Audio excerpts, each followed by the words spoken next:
Hi viewers, new year కదా. So ఏదన్నా మంచి తీపి కబురు లేదన్నప్పుడు ఏదన్నా ఇంట్రెస్టింగ్ టాపిక్ తీసుకుందాం అనుకున్నాను. బట్ నా మనసు ఒప్పుకోదు. అంటే అవి ఉంటే తీసుకుంటాను, వాటికన్నా ఇంకొకటి ఉంది. యావత్తు దేశం ఉలిక్కిపడిన ఘటన. ఇప్పటికి కూడా అమ్మాయిలు చేస్తున్న తప్పులు, ఘోరాతి ఘోరంగా మూర్ఖంగా శాడిజంతో మగవాళ్ళు చేస్తున్నటువంటివి ఏవైతే ఉన్నాయో దారుణాలు ప్రజలకి తెలిసిన ఇంకా జరుగుతూ ఉన్నాయంటే సరైనటువంటి అవేర్నెస్ లేకపోవడం. దానికోసం ఈ వీడియో. చేతులతో దండం పెడతా ఉన్నా ఆడపిల్లలకి, ముఖ్యంగా లవర్ అయినా, బాగా తెలిసిన వ్యక్తి అయినా, నమ్మదగినటువంటి వ్యక్తి అయినా దయచేసి ఒంటరిగా ఎక్కడ పెడితే అక్కడికి వెళ్ళకండి. It's sincere request.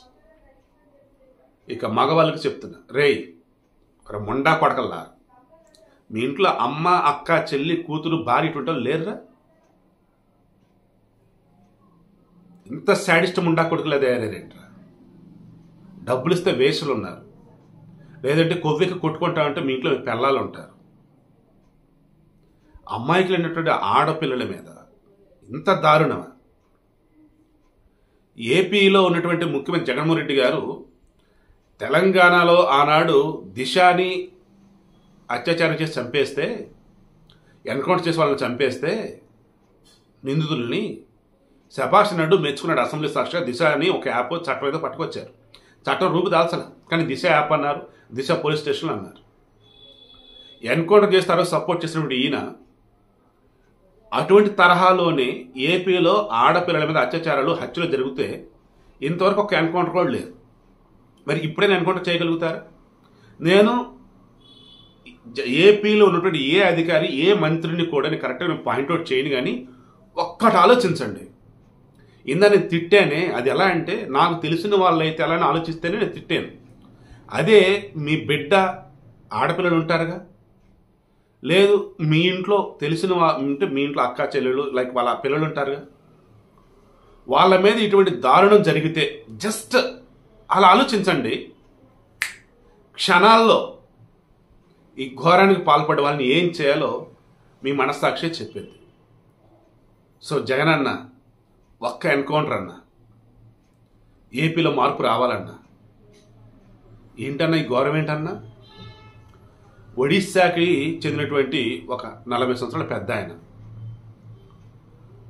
వైజాగ్ వచ్చి కంచరపాలెం దగ్గర ఒక ఇంట్లో వాచ్మెన్గా పనిచేస్తున్నాడు.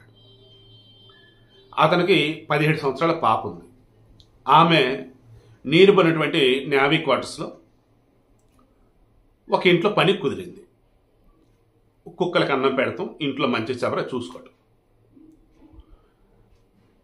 ఆమె ఒడిశా నుంచి వచ్చింది కదా, so Bhubaneswar capital. So Bhubaneswar నుండి ఇంకొకటి పరిచయం అయ్యాడు, ప్రేమిస్తున్నా అన్నాడు. ఇద్దరి మధ్య నడుస్తూ ఉంది. వాడు మొన్న 17వ తారీఖున ఆ అమ్మాయిని ఒక చోటకు రమ్మని చెప్పాడు.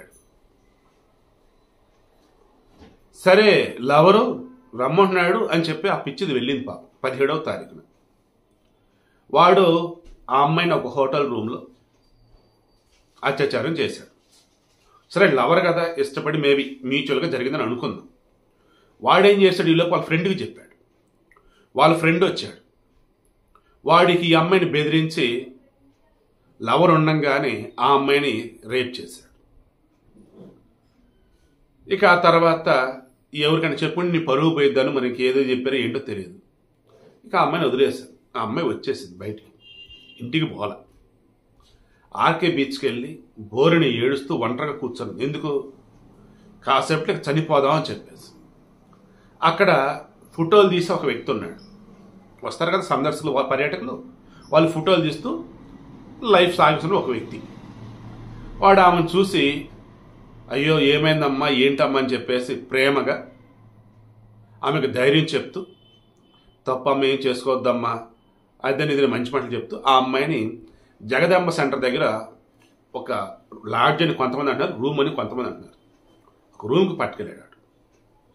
అందులో వీడితో పాటు ఇంకో 7గురు ఆ అమ్మాయిని మార్చి ఘోరాతి ఘోరంగా అత్యాచారం చేశారు. మరలా అక్కడే కాదు, అడిదిప్పిడిదిప్పి అలా 2-3 రోజులు చేశారట.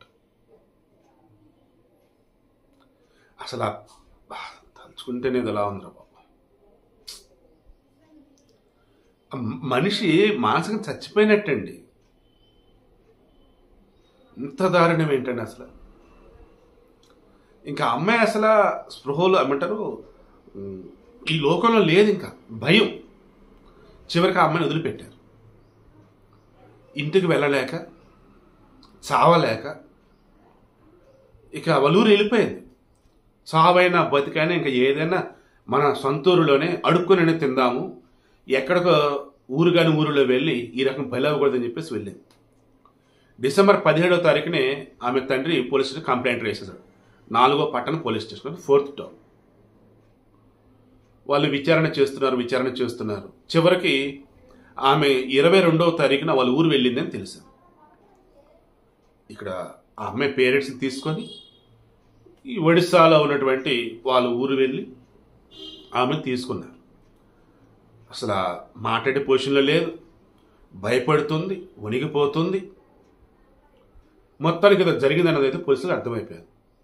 కౌన్సిలింగ్ ఇప్పించి పేరెంట్స్కి అమ్మాయిని పంపించారు.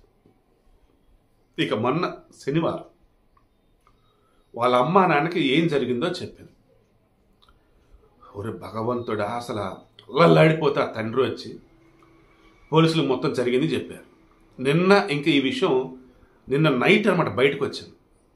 ఎలా, ఎక్కడ ఏంటని ఆమె చెప్పిన డీటెయిల్స్ పట్టుకొని వీళ్ళు జల్లెడ పెడితే అప్పుడు ఆ 8 మంది దొరికారు. ఎవరైతే ప్రేమిస్తా అని చెప్పేసి మోసించడం ఉన్నాడో, కొడుకున్నాడో, అమ్మ అనకూడదు కానీ కోపం వచ్చేస్తున్నాడు. సారీ అండి అమ్మ, క్షమించండి అమ్మ, ఆడాలి. ఓకే, నిజంగా చాలా కోపం వస్తుంది, తట్టుకోలేకపోతుంది. వాడు పారిపోయాడు, వాడి ఫ్రెండు పారిపోయాడు. అంటే ఎవరినైతే నమ్మి ఈ అమ్మాయి వెళ్ళిందో వాడు పారిపోయాడు. అండ్ ఆ తర్వాత ఎవరినైతే పిలిపించి మరలి అమ్మ మీద అత్యాచారం చేయించాడో వాడు పారిపోయాడు. వాళ్ళిద్దరు పారిపోయారు. మిగతా 8 మంది దొరికారు, వైజాగ్లో ఉన్నారు. వాళ్ళు అనుమతి తీసుకున్నారు. నాకు తెలిసి ఈ వీడియో వచ్చే సమయానికి న్యూస్ కూడా వచ్చి ఉండొచ్చు. ఈ ఆల్రెడీ 15 సంవత్సరాల అమ్మాయి కదా, అప్పుడు protection of sexual offences from children, POCSO, protection of children from sexual offences. Okay, ఈ పోక్స్ యాక్ట్ పెట్టి ఆల్రెడీ దిశ పోలీస్ స్టేషన్స్ వాళ్ళు ఎవరైతే ఉన్నారో వాళ్ళు ఫాస్ట్ ట్రాక్ కోర్టుకి తీసుకెళ్లారట కేసుని. మేబీ ఇప్పటి జడ్జి ముందు కూడా ప్రవేశపెట్టి ఉండొచ్చు. రిమాండ్కి విధిస్తారు. రిమాండ్కి విధించారు, పోలీస్ జైలుకి తీసుకెళ్తున్నారు. దారిలో పారిపోతాను ట్రై చేస్తారు జగనన్న. ఆలోచించి జగనన్న, ఆగాలి జగనన్న, ఇటువంటి ఆగాలయ్యా. తెలంగాణలో జరిగితే నువ్వు సంతోషపడ్డావు, ఒక చట్టమే తీసుకొచ్చావు. ఏపీలో ఇటువంటి ఘోరాలు జరుగుతూనే ఉన్నాయి, యాక్షన్ లేదు. అదేమంటే ఫాస్ట్ ట్రాక్ కోర్టులు దిశ చట్టాలు అంటున్నారు, దిశ చట్టమే లేదు. శిక్షలు ఎంతమందికి పడ్డాయి ఏంటో తెలియదు. అన్యాయం అయిపోతున్నారు ఈ ఆడపిల్లలు. ఒంటరిగా వాళ్ళంటే భయపడుతున్నారండి. సో ఆ మిగతా 2 ఉన్నారు కదా, వాళ్ళు భువనేశ్వర్ చెందినట్టు వాళ్ళు, ఒకటి జార్ఖండ్ వాడట. సో దాంతో జార్ఖండ్, ఈ Odisha, Karnataka surroundings, sorry not Karnataka, Bhubaneswar, ఒడిశాలో భువనేశ్వర్ అండ్ ఆ సరౌండింగ్స్ మొత్తం పోలీసులు జల్లెడ పడతా ఉన్నారు. ఇప్పటికైనా సరే దయచేసి ఆడపిల్లలైనా, ఆడవాళ్ళైనా, పెద్దలైనా, చిన్నవాళ్ళైనా ఎక్కడ పెడితే అక్కడికి మన అనుకున్న మనిషి పిలిచిన ఒంటరిగా మాత్రం దయచేసి వెళ్ళకండి. సరే, జర్రాని ఏదో జరిగింది, ప్రాణాలతో ఉన్నారు, చనిపోవద్దు.